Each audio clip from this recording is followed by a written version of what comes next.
Well, it seems there is no shortage of court orders surrounding this situation. Earlier, another court order barred the Senate from summoning governors accused of misusing public funds. And now the Senate, in an apparent retaliation, has suspended discussions on two crucial bills that would allocate revenue to counties. So what does this all mean? Well, here's our senior reporter.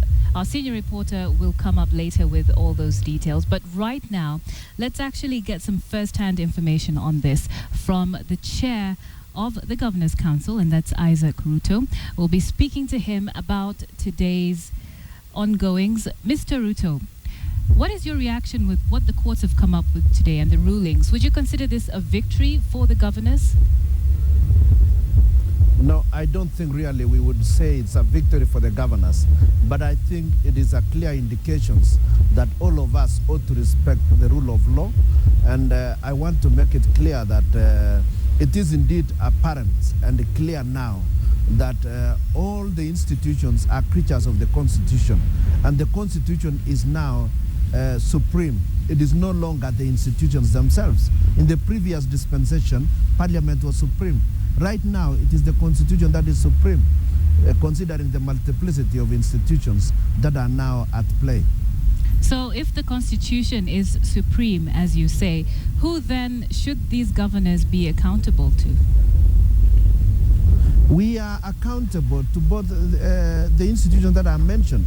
We are accountable to our county assemblies, and in fact, we are also accountable to the Kenyan public, including even the Senate has certain oversight responsibilities over counties. The question that is before the courts are very clear in what has been placed before the honorable judges. But I wouldn't want us to execute that through discussions now, because we must also respect that these matters are currently sub judice.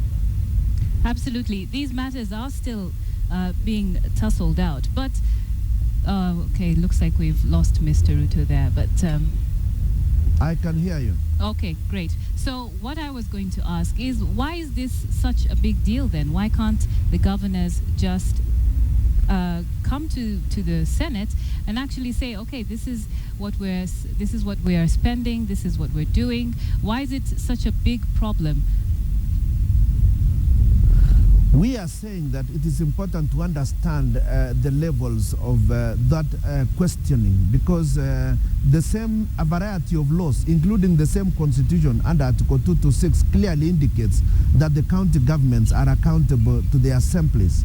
We as governors are accountable for the overall functionality of the counties, but we are not accounting officers. You will not ask us about detailed paperwork.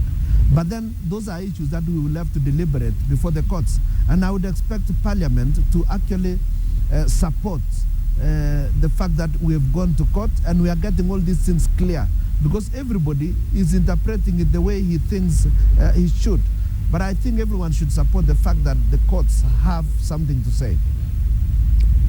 And again, Mr. Ruto, if we look at the National Assembly's reactions to these developments, what can you say about that? I think there is need for guidance. In the past, Parliament used to be supreme in everything. But they seem to be mixing the question of the functions of the various institutions. The courts are actually supreme in interpretation of the law. And in fact, the Supreme Court can actually even guide legislation. And I think that we need to be alive to these issues. It is no longer the period when you used to ignore court cases with impunity. It is no longer possible. And I think this is a benchmark for the progress of this republic, so that we really join the committee of nations that are respected as nations of the moment, of the 21st century. But if we think we can ignore court decisions, I think then we are not moving in the right direction. Parliament is supreme in its law-making powers, but then that is also subject to the limits placed by the Constitution. It is not absolute. There is also public participation. They can no longer make laws without going through public participation. Right. If I may just ask you very quickly, Mr. Ruto, according to what you've said, if I refer to Article 181 rather, which says removal of a county governor, Parliament shall enact legislation providing for the procedure of the removal of a county governor, then how do you then place the role that the National Assembly is taking in this debate, according to the Constitution? Yes, one thing that particular constitutional provision indicates that Parliament shall enact such a legislation. And I want to say that such a legislation, in my own view, has not been done. And the provisions of the County Governments Act, I think one section which was quoted, is just one sentence, which says the assemblies shall make a resolution. I do not believe that that is the legislation anticipated by that part of the Constitution. And we have got to look at the procedures of impeachment together with others that have happened in the Commonwealth and also in all the other parts of this world that practice presidential democracies. And it should also be noted that there are other provisions that talks about the removal of the president. So the question is, are there different standards for removal of governors from those of the president and others? How do we move in this direction? And we are seeking guidance from the courts. And I think that is the only place we can go. And I want to make it very clear that we as governors do not refuse to be held accountable. In fact, we want to explain.